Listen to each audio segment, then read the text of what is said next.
E aí, pessoal, boa tarde, bom final de tarde, né? Aliás, estamos aqui hoje, mais uma segunda-feira, para começar mais uma live. E hoje nós vamos falar do tema sobre vício em tecnologias, né? E para isso convidei o professor Vitor Hugo, né? Que ele é professor de História, professor do CRIAR de Redação em Franca, em Ituverava.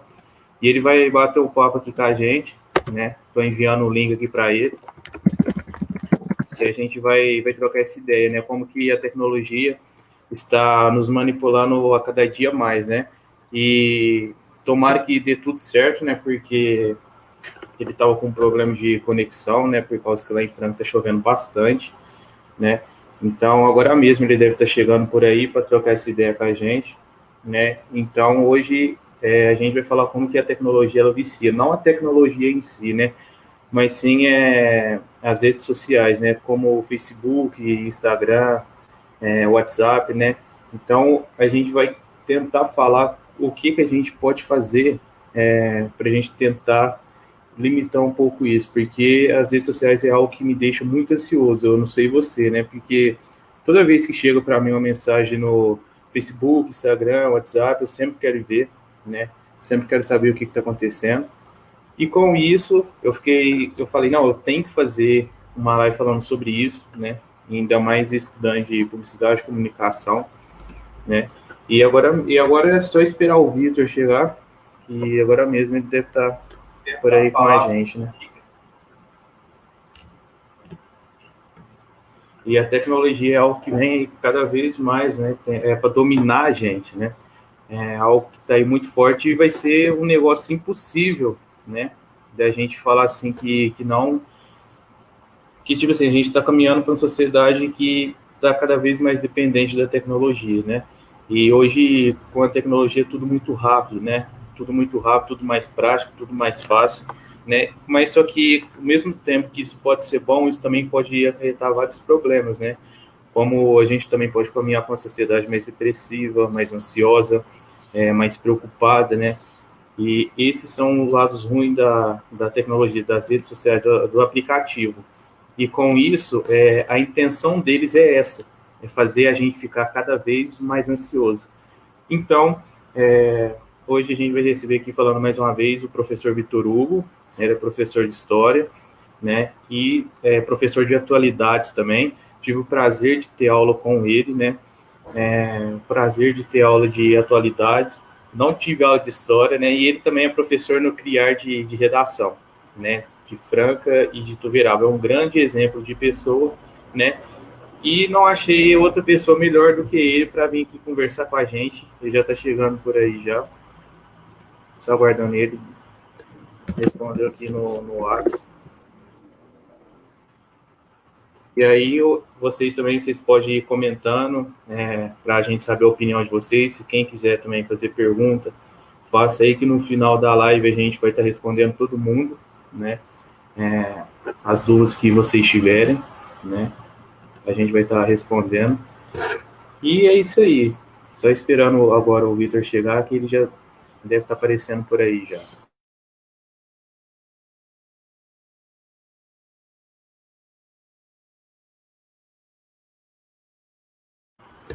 Acabei de enviar o link aqui para ele, né? Só tem um pouquinho de paciência que ele já está chegando aí, gente. Aí tá chegando aí é o Pietro. Aí, Pietro. Pessoal, vai comentando aí para mim saber quem já está na live, né? Porque só de entrar assim eu não consigo saber quem está presente. Mas valeu, Pietro assistindo. É o cara que faz as fotos das montagens para mim, né? Porque ele manja de ser demais. Porque eu não tenho muita habilidade com essas coisas, não. Quem manja mais é ele. Né? E valeu, tá, como sempre, tá acompanhando tudo que eu faço, né? Então, o cara é gente boa e foda demais, né, velho?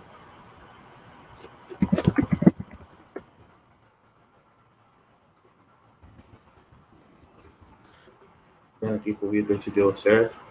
Esperar ele chegar. Aí, ó. Minha mãe chegou já na live. Luiz mandou um boa. Aí, Luísa. É outro cara também que nós precisamos marcar um fute junto. E minha madrinha Cleide também tá aí. Muito obrigado, que está participando da live. E o meu padrinho Luiz Carlos também está chegando, isso está ligado aí, né? E é isso aí, né? Agora ele que tá chegando aí com a gente. São Paulino daqueles, assim, que nessa época é difícil. Vitor Hugo só tá tendo um problema aqui com o WhatsApp Web, né? Mas eu tô ajudando ele a resolver já para ele chegar.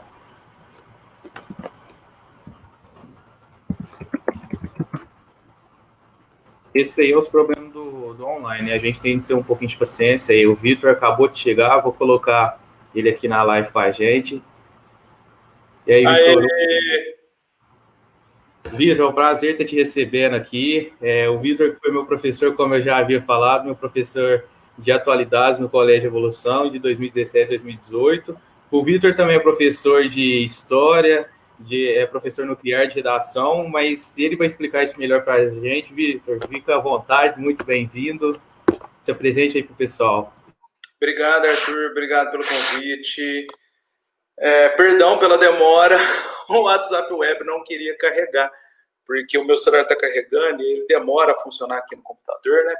Mas, enfim, muito obrigado mais uma vez pelo convite. Eu fui professor do Arthur, como ele bem disse, entre os anos de 2017 e 2018. Meu nome é Vitor Hugo e eu sempre via no Arthur muito talento para as comunicações, né? O Arthur sentava ali na frente, sempre palpitando nas aulas de atualidades. E hoje eu vejo que ele está trilhando esse caminho de uma maneira muito, muito gratificante para quem acompanhou ele ao longo do processo de conclusão do ensino médio, né? Como o Arthur bem disse, eu sou professor de atualidades, mas principalmente professor de história. Sou professor de história aqui em Franca e na região Tuverava, já lecionei em Guará, já lecionei em São Joaquim da Barra por muito tempo. E estamos aí, na verdade, tentando levantar dúvidas, né? Eu não tenho nenhuma resposta, eu tenho só dúvidas. É isso, Arthur. Fechou então, Vitor. Então vamos começar aqui a nossa live. Vamos lá. Vamos falar aqui primeiramente uma pergunta que eu queria fazer para você, né? Peraí que eu só vou abrir aqui na minha lista de perguntas, né? Ao vivo é assim mesmo. Aí, ó. Vitor, como que você acha que a tecnologia pode contribuir de maneira positiva em tempos de pandemia? Olha, Arthur, se nós estamos podendo fazer isso hoje, é graças à tecnologia, não é mesmo? Eu acho que muita coisa vai se reconfigurar a partir dessa pandemia, que foi uma pandemia que ninguém queria, evidente, né? Se as pessoas perguntassem umas para as outras, ninguém ia querer que essa pandemia acontecesse. Mas, pensando assim no encurtamento das distâncias, talvez tenha sido um dos possíveis pontos positivos, não é mesmo? Por quê? Por exemplo, vamos falar do meu caso, né? Eu resido em Franca e dou aula em outras cidades, certo? Vira e mexe, nós temos que nos deslocar, por exemplo, para fazer algum tipo de reunião. Agora, essas reuniões elas vão ser feitas online, mesmo quando nós estivermos vacinados e quando a situação voltar ao normal. Tenho certeza que recursos serão economizados na medida em que a gente conseguir reunir as pessoas usando os aplicativos Zoom, Teams, enfim, Google Meet, essas coisas que passaram a fazer parte do nosso cotidiano, não é mesmo? Para além disso, a tecnologia permitiu que as escolas continuassem funcionando, não do mesmo modo, mas a tecnologia permitiu que as escolas continuassem funcionando, que as empresas continuassem funcionando. São alguns setores, evidente, que exigem a presença física, mas aqueles setores que podem, né, veja bem, cumprir suas funções a partir da tecnologia, esses setores continuaram funcionando. Então, eu não consigo enxergar a possibilidade de nós mantermos o mais próximo da normalidade, mantermos a nossa vida o mais próximo da normalidade, se nós não tivéssemos as tecnologias. Por exemplo, eu tenho 32 anos, né? Se isso acontecesse na minha época de ensino médio, que foi entre os anos de 2004 e 2006, as escolas iriam parar, não teria a menor condição. Eu vejo que esse pode ser o ponto positivo. Então, a sorte, Vitor, que a gente pode analisar aí, foi que a pandemia chegou numa época que a tecnologia está muito boa. Então, é possível a gente continuar, é possível a gente tocar a nossa vida, né? exemplo disso são as aulas. É claro que não é a mesma coisa, mas também a intenção não era essa, porque, igual você falou, pegou a gente de surpresa. Mas se fosse numa época que não existisse a tecnologia ainda, seria um caos danado. E então, ainda bem que a tecnologia, é uma maneira positiva da tecnologia. E outra maneira positiva também é a gente está podendo fazer essa live, está podendo fazer, passando conhecimento às pessoas que estão nos acompanhando, graças à tecnologia. E agora, caminhando para a próxima pergunta, uma pergunta agora mais polêmica, que difícil para responder, que eu passo por isso também, como não se tornar dependente do celular, computador, etc. Nossa, Arthur, olha, isso é difícil demais. Isso é difícil demais, demais, demais. Eu me encaixo nas pessoas que têm vícios, né? Eu tenho claras dificuldades de ficar longe do celular, confesso para vocês, porque geralmente nós, professores, temos a mania de dar bronca nos alunos, né? Não pode ficar longe do celular. Aliás, tem que ficar longe do celular, né? Não pode usar o celular o tempo todo. Mas muitas vezes o nosso exemplo é um exemplo contrário, né? Em sala de aula, vamos pensar assim, na vida normal, eu passo o texto na lousa e enquanto os alunos copiam, eu pego o celular. Então, assim, eu confesso que faço parte desse grupo viciado. O que a gente consegue fazer? Eu acho que, assim, os limites em relação à nossa vida longe do celular, longe da tecnologia, e a nossa vida na rede, né, na internet, online, esses limites eles já não existem mais. Estamos online e estamos offline o tempo inteiro. Isso é muito confuso.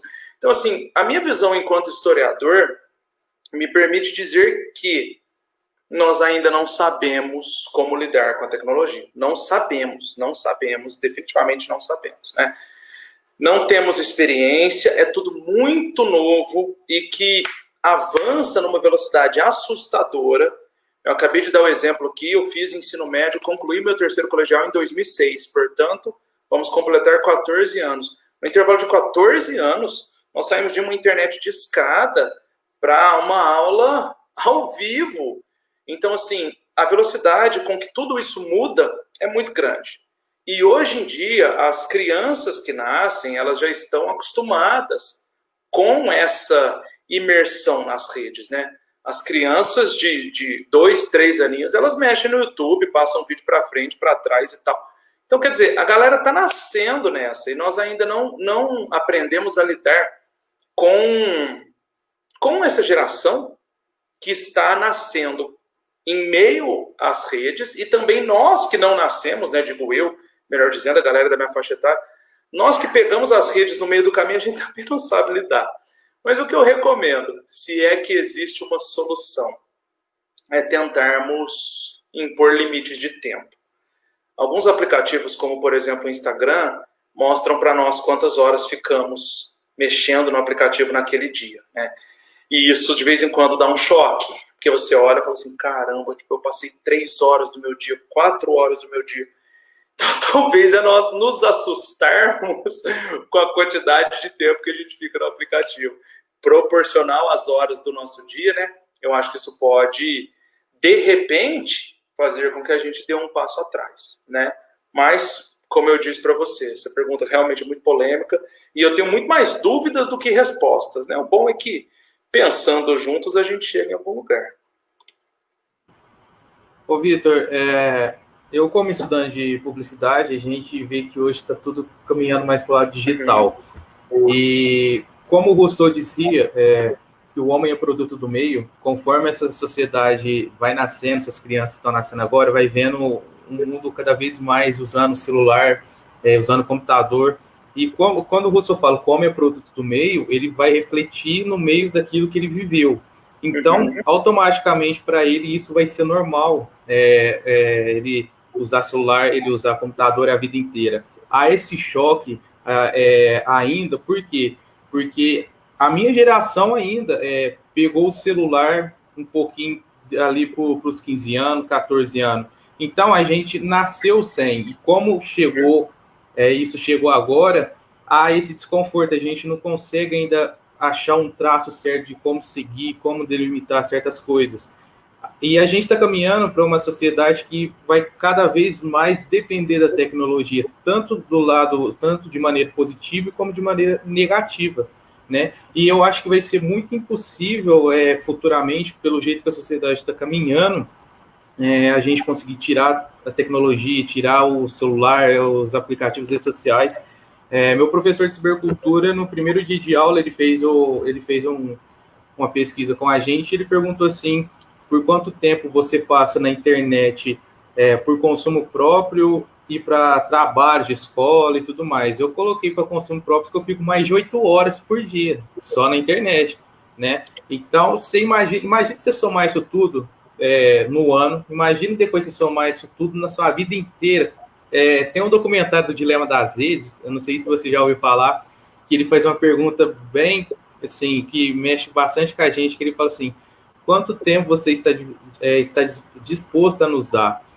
E esse é um documentário que mexe bastante com a gente. E com isso eu já engancho numa próxima pergunta, te perguntando, a tecnologia, ela, assim, ela cada vez mais vem deixando as pessoas mais ansiosas, depressivas, porque é muito rápido, né? A tecnologia é um mundo muito instantâneo. E você acha que a tecnologia, nessa questão, ela é proposital deixar as pessoas ansiosas e depressivas, no sentido que eu falo que a hora que chega uma mensagem, você já quer responder aquela pessoa, a hora que chega uma notificação, você quer aliviar, a hora que toca o seu celular, você quer atender, ou seja, a hora que chega aquela barrinha, ele já faz de tudo, para você ver, vem cá, eu tô te chamando, é para você entrar, vem cá me ver, me dá uma atenção. Você acha que isso é propositalmente? Olha, vamos lá. Vamos tentar separar. As tecnologias, as redes, de uma maneira geral, elas deixam as pessoas mais ansiosas. Sem dúvida alguma. Por quê? Porque é o que você falou, né? Na rede tem sempre alguma coisa acontecendo. Sempre, sempre, sempre, sempre, sempre. Eu sou uma pessoa que gosta de ficar acordada até bem tarde, né? Em épocas normais eu não consigo fazer isso, porque a vida de professor começa muito cedo. Mas em épocas de férias eu gosto de ficar acordado até muito tarde. E assim, é muito normal você ver coisas acontecendo às 3, 4, 5 da manhã. As pessoas até escrevem no Twitter, né? Alguém online, e aí começa todo um novo ciclo de conversas, de informações e afins. Ou seja, a internet, concluindo a minha resposta, né? Ela te tira do tédio o tempo todo, porque sempre tem alguma coisa acontecendo. Né? Aquela vida parada onde nada acontece. Não, no Instagram vai ter alguém postando algo novo, certo? No Twitter vai ter alguém postando algo novo. Então a gente sempre consegue ter acesso a esses conteúdos de maneira infinita. Entretanto, como a gente se acostuma, né, com isso que está sempre acontecendo, a gente não aprende a lidar com os prazos da vida, né? Porque a vida ela tem os seus prazos naturalmente. Eu tenho contato assim com cada vez mais com pais de crianças mais novas, né, que notam essa dificuldade em conseguir, sabe, colocar o pé no freio, explicar que tem um momento que é o momento da rede, tem um momento que é o momento da vida offline. Só que assim, como que a gente separa? Volto à pergunta, como que a gente separa? Porque você está online o tempo inteiro. Estar com o celular no bolso e não estar mexendo nele significa estar offline? No meu modo de ver as coisas, não, porque alguém vai te mandar a mensagem vai chegar e dali 2, 3 minutos você vai ver. E aí cria-se essa necessidade de você responder. Assim, ansiosas, eu não tenho a menor dúvida. Inclusive, digo sempre para os meus alunos que o mal do século XXI é a ansiedade. Esse é o maior mal. Definitivamente, ao longo do século XX, os maus foram doenças cardíacas, né? Doenças cardiorrespiratórias. O mal do século XXI é a ansiedade e a doença mental. Inclusive, puxo o gancho para a sua outra pergunta, né? As pessoas estão se sentindo mais tristes, mais depressivas? Eu também não tenho a menor dúvida. Por quê? Porque a gente condicionou a nossa vida a um número de likes, a um número de curtidas, a um número de engajamento, não é? A gente sempre quer buscar algo que possa gerar engajamento. Sempre, sempre, sempre. Você tem que espetacularizar a sua vida. E o mais maluco é pensar que um sociólogo francês que se chama Guy Debord, né, se chamava Guy Debord, Ele falou isso na década de 30 do século passado. Portanto, faz 90 anos que ele falou isso. Que a nossa vida precisa ser espetacular. Sempre. Aquilo que é normal, aquilo que é corriqueiro, comer um bolinho de chuva na casa da sua avó, um negócio totalmente normal. Aquilo que é normal tem que ser espetacularizado. Certo? Você tem que transformar aquilo num grande evento, portanto, num grande espetáculo. E aí você vai encontrar o melhor enquadramento para registrar as mãos da sua avó fazendo bolinho de chuva. E depois você vai tentar encontrar o melhor filtro para mostrar você e sua avó sentados comendo bolinho e tal, e troca, faz a edição da foto pelo Instagram ou pelos diversos aplicativos de edição, sempre buscando algo espetacularizado. Certo? Portanto, existe todo esse esforço por trás de uma postagem e muitas vezes esse esforço não se transforma em likes, não se transforma em engajamento. Isso gera uma frustração desgraçada. Por quê? Você se compara, né? O Rousseau diz, inclusive você citou o Rousseau agora há pouco, o Rousseau diz que a felicidade humana ela vem através da comparação. Então é muito difícil nós pensarmos em sermos felizes sem que exista um parâmetro de comparação. E aí você posta uma foto, essa foto tem 30 likes, a do camarada da sua sala, do seu vizinho, do seu colega, do seu primo, teve 300. E a comparação, claro, vai gerar maior ansiedade, maior tristeza. E você vai tentar buscar espetacularizar a sua vida de novo. Não, peraí, então quer dizer que o evento bolinho de chuva com a minha avó não rolou. Eu tenho que fazer um outro evento, né? Então eu vou tirar uma foto na piscina, na cachoeira, no pedal, que seja. E, enfim, para concluir, Arthur, só queria deixar claro que isso não significa que eu não faça as mesmas coisas, né? Eu acho que todos nós estamos inseridos nisso. O que a gente precisa é realmente buscar compreender. Vamos tentar compreender isso tudo, o que não significa que nós não façamos as mesmas coisas. Vitor, para conversar, quem fala que não faz isso é mentiroso, porque todo mundo faz, né? E hoje em dia, igual o Pondé falava numa entrevista que eu estava assistindo dele, hoje é aquela famosa vida editada, né? Então, hoje em dia eu converso com muitas pessoas que quer passar uma impressão do que ela não é. Hoje em dia ela quer mostrar um corpo que ela não tem. Nas redes sociais você quer mostrar, você quer gastar dinheiro que você não tem para mostrar para pessoas que você não gosta. Então a gente gosta de mostrar bastante isso, a gente gosta de impactar, a gente gosta de like, e a gente gosta de fingir uma coisa que não é. Você falou uma coisa muito interessante, que eu fiz até um trabalho sobre isso, que hoje as pessoas elas não conseguem se isolar. Bom, primeiramente, eu acho que eu dei uma comentada sobre isso na live passada. A sociologia, ela vai falar o quê? A gente pode pegar um exemplo aí do Bauman, né? O grande sociólogo polonês, já falecido, né? A gente pode falar assim que a sociologia ela vai entender o quê? Que numa mesa em família, vamos supor no jantar de sábado à noite, você tá todo mundo reunido e você tá todo mundo ali no celular. A sociologia vai falar o quê? Que a tecnologia nos distancia de quem está do nosso presente físico ali. Mas a cibercultura de Pierre Levy, um dos grandes pensadores, grandes filósofos também, vai falar o quê? Não, a gente se desconecta das pessoas que estão no nosso presente, mas conecta virtualmente com outras pessoas, né? Ou seja, hoje o ser humano não consegue se isolar, né? A gente pode pegar um exemplo aí do Schopenhauer, quando ele fala o mundo como vontade de representação na obra dele do livro, ou então no livro também As Dores do Mundo, isso pode ser um exemplo. Eu tô com tédio, eu vou fazer o quê? Eu vou mexer no celular, né? Eu vou entrar no Facebook, eu vou entrar no Instagram. Um exemplo, quando acaba a força, esse dia acabou a força aqui em Guará, a primeira coisa que eu fiz foi ligar o meu 4G. Por quê? Porque eu não consigo mais... tem uma psicanalista, não sei se é assim que fala, ela chama Maria Rome, ela é lá da FAAP, e ela fala o eu contra si mesmo.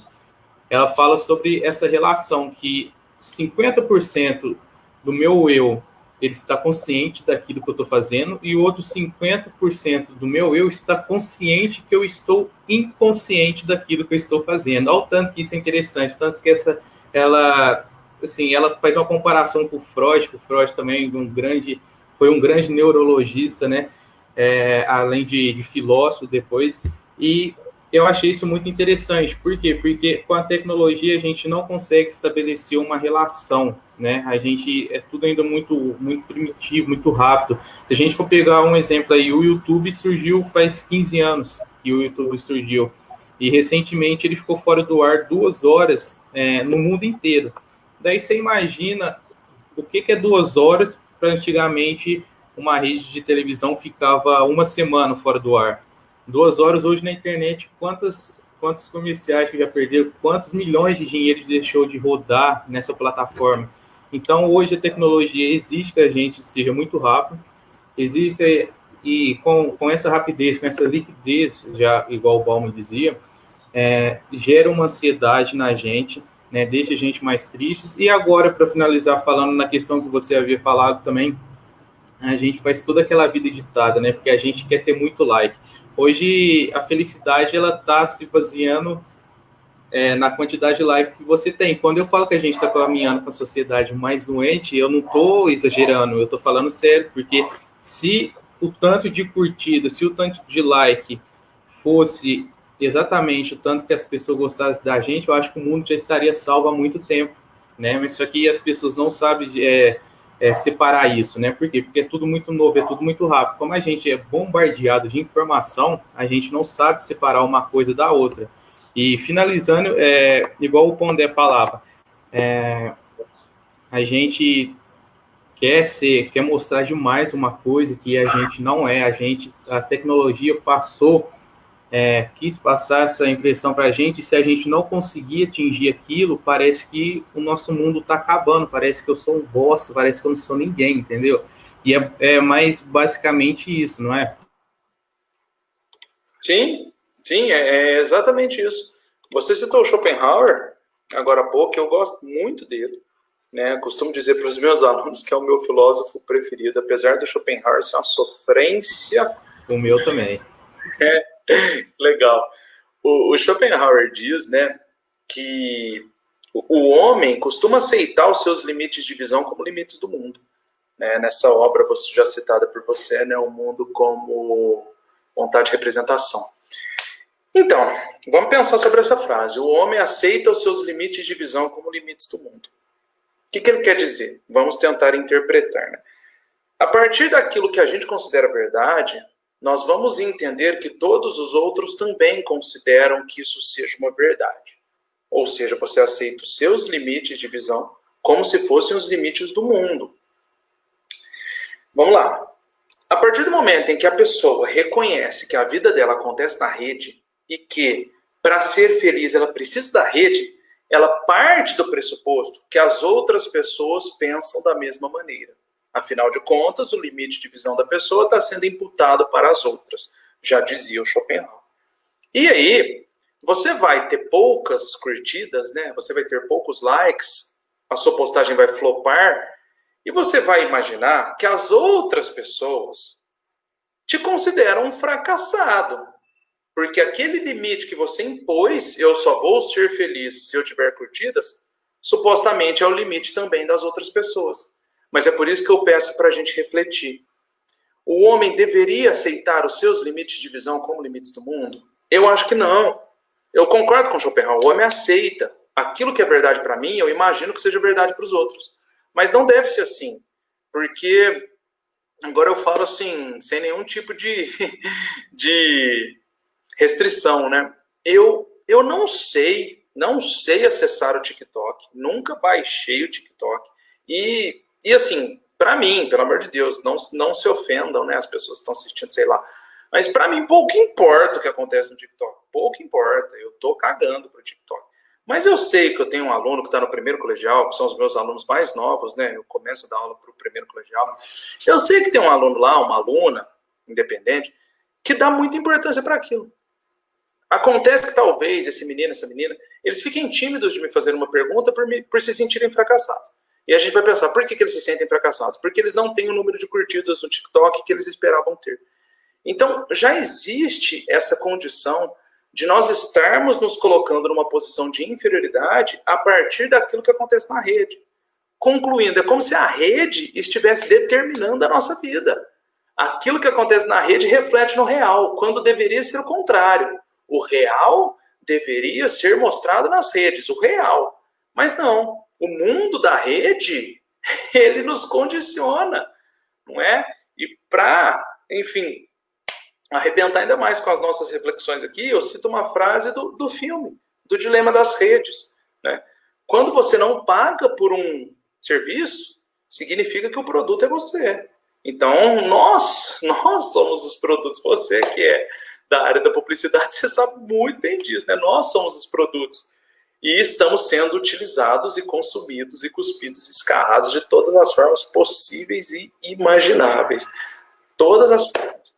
Mas assim, vamos pensar na galera de Frankfurt, nos teóricos da escola de Frankfurt.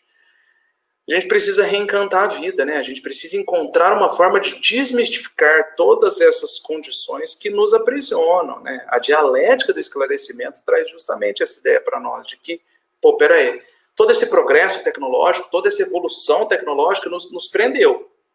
E hoje somos presos. Como eu disse agora há pouco, a vida online determina a nossa vida real. Então a gente precisa encontrar uma forma de romper com essas amarras para que nós possamos efetivamente reencantar a vida. Agora sim, como que a gente vai fazer isso? Aí é uma tarefa difícil, né? Vitor, tem uma frase que de um autor desconhecido, inclusive me enviaram no WhatsApp, eu achei que ia ser muito válido a gente comentar aqui na live, que era assim, 15 anos atrás a internet era uma fuga do mundo real. Agora o mundo real é uma fuga da internet. Então a gente pode colocar igual o Nietzsche falava, né? Quando você olha muito tempo o abismo olha de volta para você, né? E a gente acaba, quando aquilo não é verdade, se a gente ficar olhando aquelas loucuras que a tecnologia impõe a gente, que o mundo, que as pessoas da tecnologia, os influencers digitais impõem na gente, que tem que ter muita curtida, a gente leva isso como verdade, a gente vai ficando louco. Chegando aqui no Schopenhauer, eu como futuro publicitário, imaginando, para mim, eu gosto muito dele, principalmente na obra do Mundo como Vontade de Representação. Por quê? Porque a publicidade ela é justamente isso, né? Quando você compra uma camiseta, vai passar um tempo, você não quer mais ela, aí você quer um tênis da Nike. Daí passa um tempo, você possui aquele tênis da Nike, usa, seu expectativo vai lá em cima, depois você vai lá e enjoa. Aí o que você quer? Você quer uma calça da Adidas. Aí você vai lá, tem essa calça, vai indo, você enjoa, né? Aí ele até pergunta, o que mais se não dá vida se não for esse ciclo vicioso? E a gente pode encaixar o que aqui? Na nossa tecnologia, a gente quer mostrar o que nas nossas redes sociais? Se a gente conseguir uma forma de muito like, na próxima foto a gente vai querer outra foto de muito like também. E assim a gente vai continuando esse vício repetitivo, que por fim, para mim, na minha opinião, acaba virando doentio também. Que a gente não consegue estabelecer uma relação até na hora que a gente tem que ir. O problema da internet é que a gente não enxerga. E olha só como que isso é interessante. Eu tive que tirar todas as notificações do meu celular. Eu só não tirei do WhatsApp, né, porque é para um consumo mais próprio, mas o Instagram, Facebook, YouTube, Netflix, eu tirei tudo. Por quê? Porque eu não conseguia ter minha vida. Se eu pegasse para estudar e chegasse uma notificação, eu tinha que ir lá ver. Ou seja, eles trabalham no nosso inconsciente para a gente ir cada vez mais sem perceber, para a gente caminhar mais sem perceber. Uma coisa muito interessante que fala no documentário Dilema das Redes, quando a gente acessa o Google, não é só aquela pesquisa que a gente está deixando ali, você está deixando a sua vida inteira. E a gente não sabe disso, então a gente tem que tomar cuidado. Às vezes a gente acha que a gente está só fazendo uma pesquisa, mas não. Você acha que, um exemplo, se você pesquisa ali, eu quero ver um tênis. A hora que você vai abrir seu Facebook, seu Instagram, YouTube, quantas propagandas de tênis tem ali, né? Ou seja, eles estão vigiando a gente. Você quer saber se tem alguém te vigiando na internet? Toda vez que você entrar em qualquer rede social, se tiver uma propaganda, é porque estão te vigiando. Sorria, você está sendo filmado, né? O tempo todo. O tempo todo. E essa vida online que a gente está levando agora, ela se tornou ainda mais propícia, né, para que estejamos sendo vigiados, porque Agora, pelo menos assim, para quem faz parte desse mundo, né, que pôde adaptar o trabalho à internet, para quem faz parte desse mundo, sejam professores, alunos, empresários, CEOs, enfim, para quem faz parte desse mundo que transferiu o seu trabalho para o online, o computador passou a ser, né, o personagem quase que principal, né?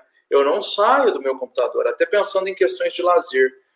Eu trabalho praticamente o dia todo, todos os dias. Quando você acaba o seu expediente, né, quando eu acabo o meu trabalho, e no caso do professor é tudo muito picado, mas enfim, quando eu acabo o trabalho, eu falo assim, e agora, o que eu faço? Ah, não, agora eu vou me divertir. Tá, vou me divertir o quê? Nas redes. Então, assim, né, para trabalho é um elemento fundamental, para o lazer é um elemento fundamental, e nós estamos sempre inseridos nessa bolha, né, nessa aldeia, e naturalmente as nossas informações elas vão sendo, né, coletadas.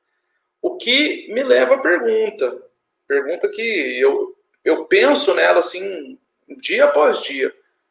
Nós realmente somos capazes de fazermos as nossas escolhas? Eu determino aquilo que eu gosto musicalmente falando, os filmes que eu gosto, os livros que eu gosto de ler. Eu tenho minhas dúvidas. Eu acho que muitas vezes nós somos domesticados, nós somos condicionados a escutar tal tipo de música, a ver tal tipo de filme, certo? E aí, quando aparecem títulos semelhantes, aparece uma música semelhante, aparece um filme semelhante, esses filmes vão ser sugeridos, né, pelas recomendações da Netflix, pelas novidades da semana do Spotify, pelos vídeos recomendados no YouTube, e de repente a gente se encontra nessa bolha, vamos dizer assim, né? A gente se encontra nessa bolha, com as nossas informações cada vez mais expostas, né?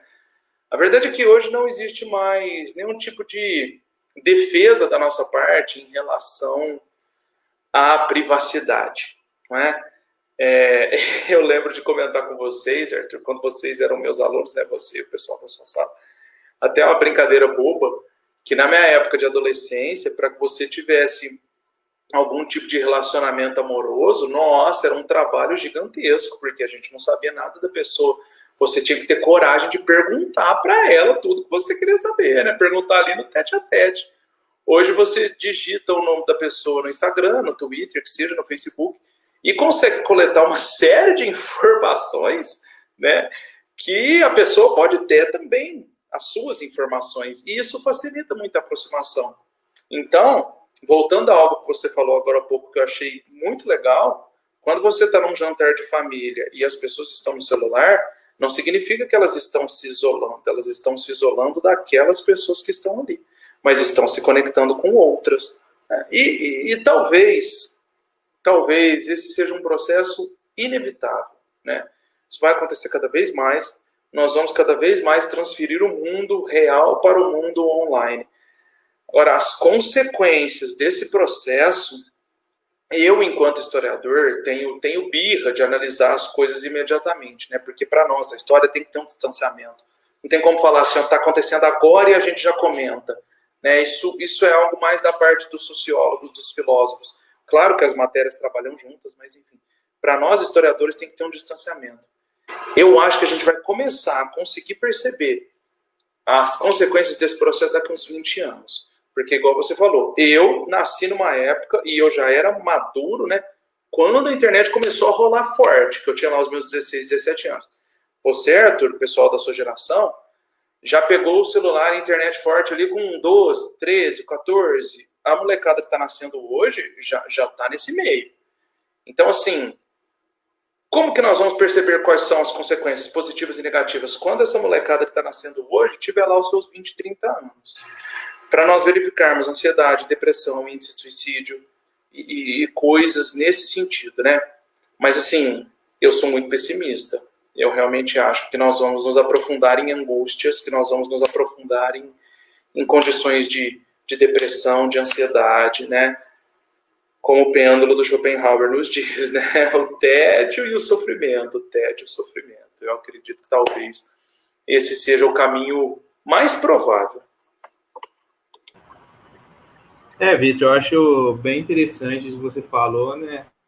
ainda mais teoria de Schopenhauer, que ele é um cara que não acreditava nem no amor nem na felicidade. Ele achava que a felicidade era um espaço de tempo até a próxima tristeza da sua vida acontecer, né?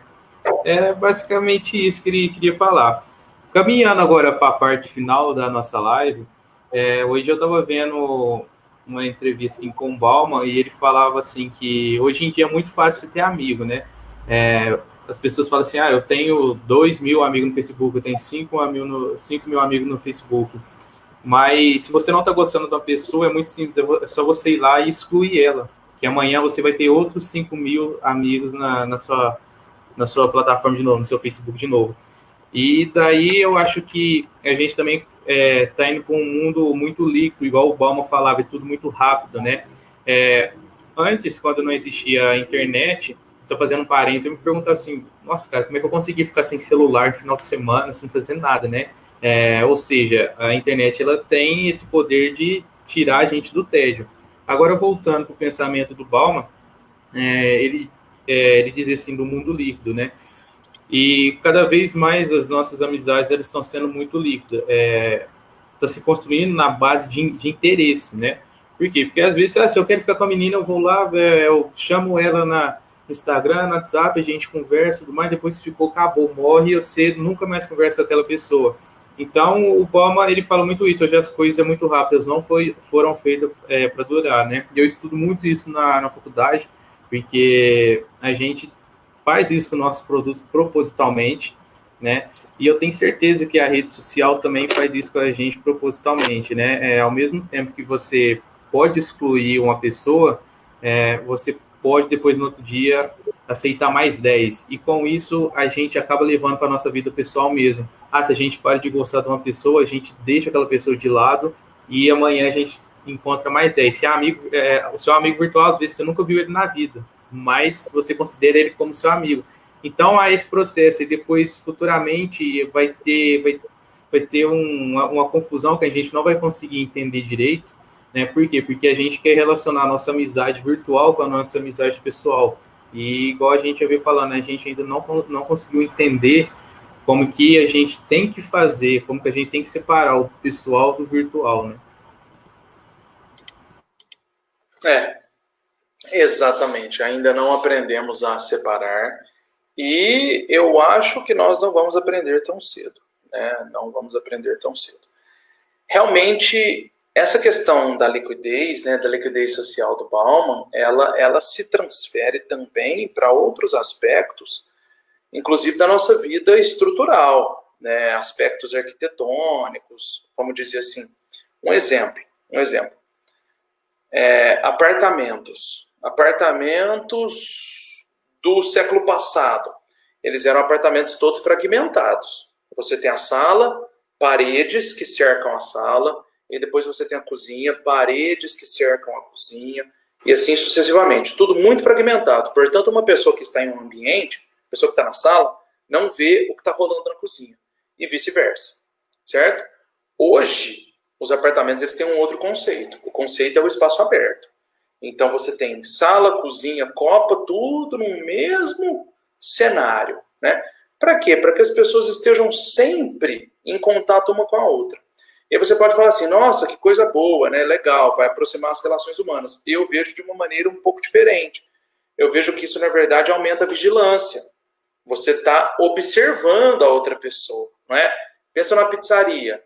Qual que é o legal de uma pizzaria? É quando tem o vidro, né? Aquele vidro permite que você veja as pessoas fazendo a sua pizza. Restaurantes, de uma maneira geral. Aquilo ali não é uma condição de vigilância. Você não está sendo vigiado. Você cozinheiro, né, não está sendo vigiado. Você, consumidor, não está vigiando. Então, assim, essa liquidez, ela se reflete, inclusive, no fato de nós não termos nem sequer a autonomia de realizarmos as nossas próprias funções sem que estejamos sempre sendo vigiados, né? Prédios corporativos, né? Eles são geralmente transparentes, então sempre tem essa condição de nós estarmos estabelecendo uma postura de vigilância, não é? E por que eu estou dizendo isso tudo? Porque quando você tem contato direto, quando você tem essa vigilância constante, né? parece que o mistério desaparece. Né? Sob certo ponto de vista, o mistério desaparece. E dessa forma, as pessoas enjoam mais fácil. Né? Você não se liga mais, você não se prende mais. As coisas não são feitas para durar. As coisas são feitas para serem substituídas. Imediatamente, elas são feitas para serem substituídas. Né? Isso vai no âmbito do trabalho, isso vai no âmbito das relações pessoais e, por que não dizer, né, das relações amorosas. Então, naturalmente, nós vamos estar sempre buscando aquilo que é feito para ser substituído da maneira mais rápida possível, sem gerar dor, sem gerar traumas. Né? O que permanece é justamente o que deve ser combatido. Própria ideia de obsolescência programada, produtos cada vez mais rápidos em sua durabilidade, né? Um celular que você compra que dura 1 ano e meio, nossa, você tem que estar feliz, porque começa a aparecer aquelas ghost notes, né? E de repente você tá mexendo ali no celular, ele digita teclas que você não digitou, a bateria dura pouco, né? Então, assim, eu acho que essa liquidez, claro, o Bauman toca na liquidez social, mas ela não é só social, ela é estrutural, ela é, né, arquitetônica, ela é tecnológica, ela está em todos os lugares. Né? Somos cada vez mais obrigados a acelerarmos os processos. Então é isso aí, Vitor. Eu gosto muito do exemplo do Bauman, porque ele dá um exemplo da liquidez, mas é um exemplo que você consegue encaixar em qualquer coisa da sua vida, né? E a gente está vendo que hoje a gente está caminhando por um mundo que é cada vez mais líquido. Eu, como estudante de publicidade, vejo isso mesmo. A gente estuda para o celular não durar, a gente estuda para a próxima vez que sair um iPhone 15, você achar o 14 muito desinteressante, você perdeu o interesse nele, né? Então, a gente vê como que é isso. E o que me deixa irritado, eu acho que eu posso dizer assim, que hoje a nossa sociedade ela não questiona, né? Ela só aceita, ela se deixa levar muito fácil. E a gente estuda o inconsciente na faculdade, de publicidade, tem uma matéria assim que é mais parecido com a psicologia, e a gente vê que você conseguir atingir o inconsciente de uma pessoa não é muito difícil, ainda mais hoje em dia, que a gente aceita as coisas muito fácil, porque a internet ela tem um poder de a gente ser tão bombardeado de informação que a gente acaba não sabendo como digerir isso. Então, é aí que você também tem uma estratégia de conseguir manipular facilmente uma pessoa. E com isso eu acho que eu finalizo a nossa live. Você tem alguma coisa que você queira comentar ou algo do tipo, antes da gente finalizar? Na verdade eu queria agradecer, Arthur, foi um prazer te reencontrar, né? Nós deixamos de ser professor e aluno lá no final de 2018, e dali para frente a gente não se encontrou mais, né? Apesar de conversas esporádicas, então eu te agradeço. Ô, Vitor, só te cortando rapidinho, a última vez que eu te encontrei foi na porta da faculdade para mim fazer o Enem, que você estava lá. Isso foi mais de oada já. É verdade. Foi no Enem de 2019, né? Tem razão, verdade. Pois mais de um ano realmente, prazer enorme poder te reencontrar e assim, né, longe de mim querer trazer algum tipo de resposta definitiva, né? A gente tem que entender que, como você bem disse, as pessoas questionam muito pouco.